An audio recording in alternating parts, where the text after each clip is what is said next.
Alors, bonjour à tous.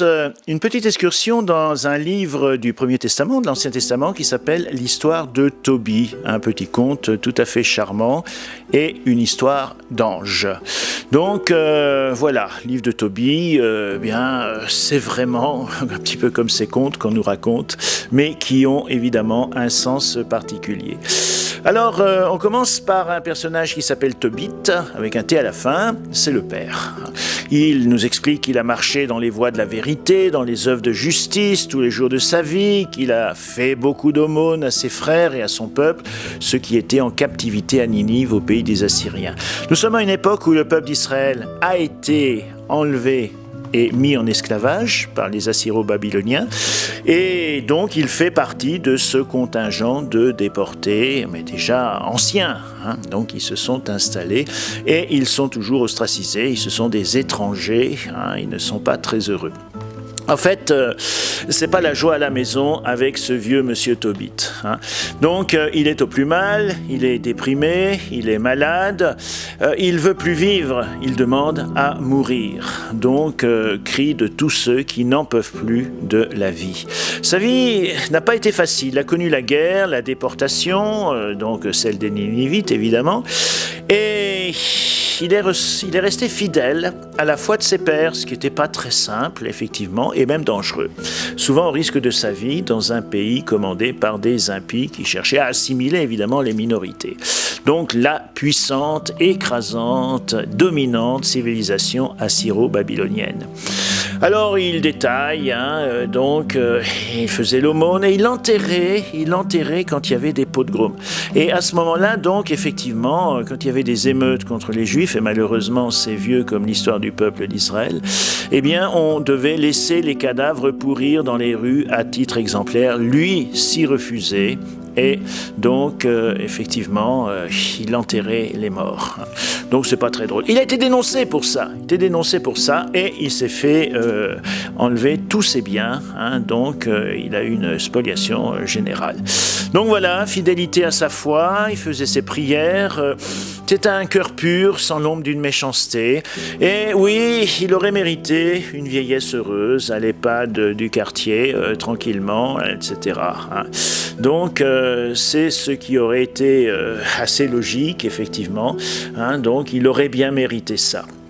Mais il déprime, il pleure, et il veut mourir. Il n'a que ces mots à la bouche. Pour comble de malheur, pendant sa sieste, il a reçu de la fiente de pigeon dans les yeux, et c'est terrible puisqu'il est devenu aveugle. Donc voilà. Alors il n'y tient plus, il crie à Dieu dans sa prière qu'il préfère mourir que passer le reste de sa vie à souffrir. Il a un fils jeune, Tobie, qui a du mal à tenir dans une ambiance aussi déprimée, c'est pas facile pour lui. Et puis on va se déporter à un autre endroit, 3 jours de marche de là, un lieu dit Ecbatane, où il se passe des événements étranges et surtout nocturnes, donc c'est une ambiance surréaliste. On a l'impression que tout le village est possédé par un démon. Et il y a une pauvre fille innocente et charmante pourtant qui en fait les frais. Donc elle s'appelle Sarah et elle est en âge de se marier. Elle est mignonne et ses prétendants sont nombreux, ce qui est logique. Du moins il l'était. Jusqu'à cette fâcheuse histoire de démon, puisque 7 fois déjà, Sarah a été donnée en mariage. 7 fois, vous imaginez, 7 prétendants, 7 charmants jeunes gens du coin qui sont venus se marier avec elle. Chaque fois, on a fait la noce. Et ces 7 maris sont tous morts le soir des noces en entrant dans la chambre. C'est une véritable hécatombe. Et on imagine que ça pourrait se poursuivre indéfiniment. Donc, effectivement, c'est terrible. Fatalité, accident. Sarah est toute bouleversée.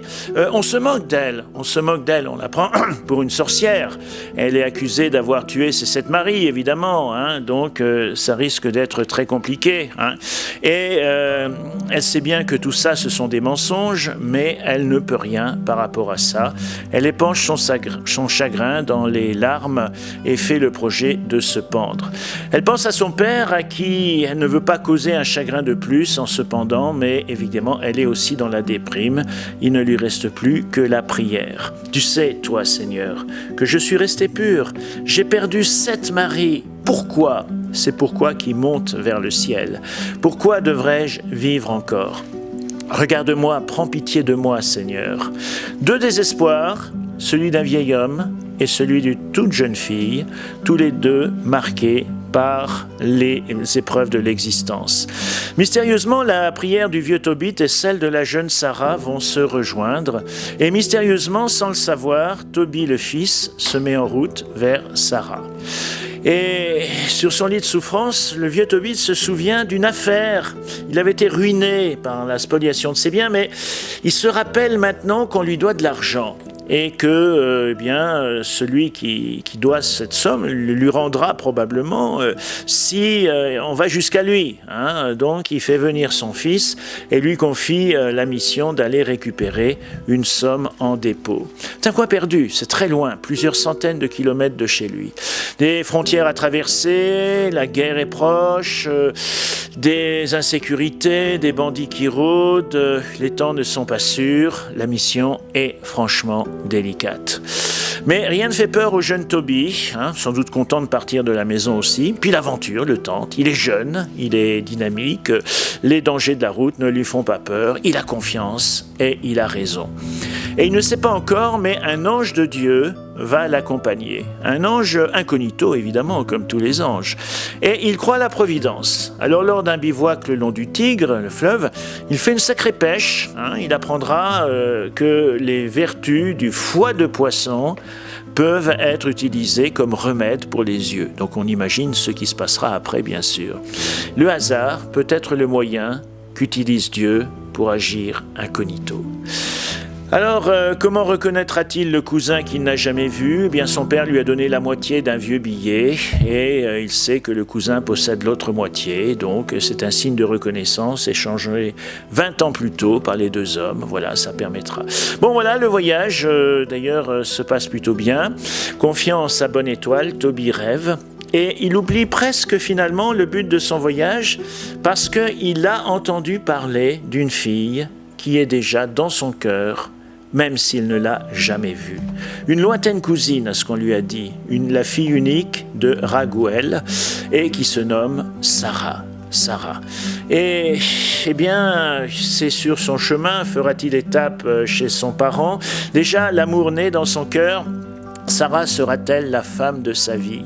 Il ne peut s'empêcher de rêver, comme tous les jeunes de son âge. Il a le sentiment qu'il y a, cette jeune fille et lui devraient se rencontrer. Mais la rumeur du démon de Sarah est venue jusqu'à lui. Et la peur le prend quand même. On est humain.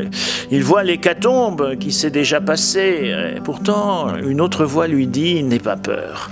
N'aie pas peur. Et ça, on le trouve 365 fois dans la Bible, une fois pour chaque jour de l'année.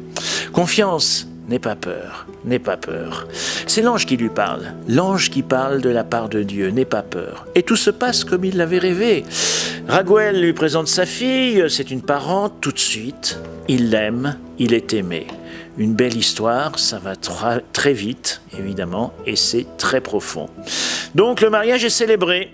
Le mariage est célébré et effectivement, la nuit de noces est venue et avec elle, le grand suspense. Le démon frappera-t-il?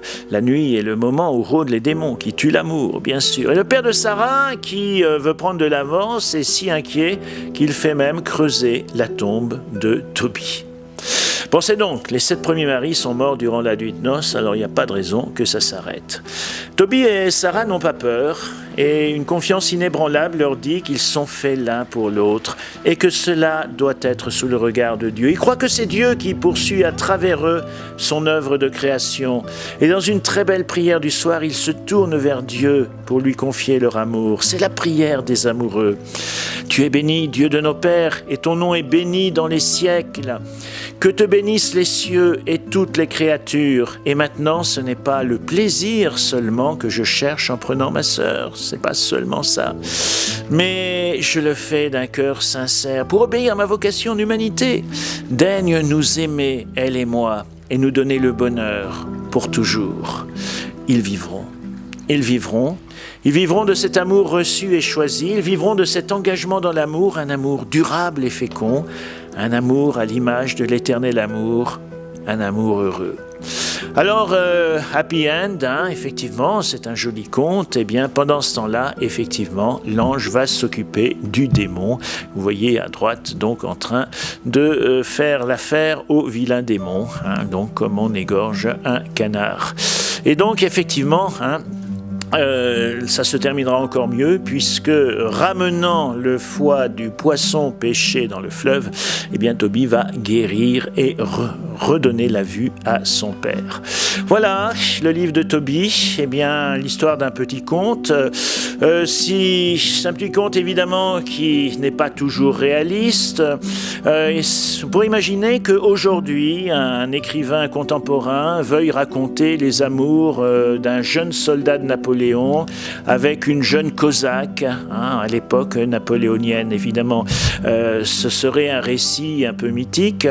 L'auteur raconte une histoire qui s'est déroulée à 1000 km de chez lui, 5 siècles avant lui. Il y a quelques erreurs en histoire, en géographie, mais peu importe. Ce qui est important, c'est l'objet du livre, une leçon de bonheur. La Bible, c'est le langage de l'amour, et ceci à chaque page. Merci.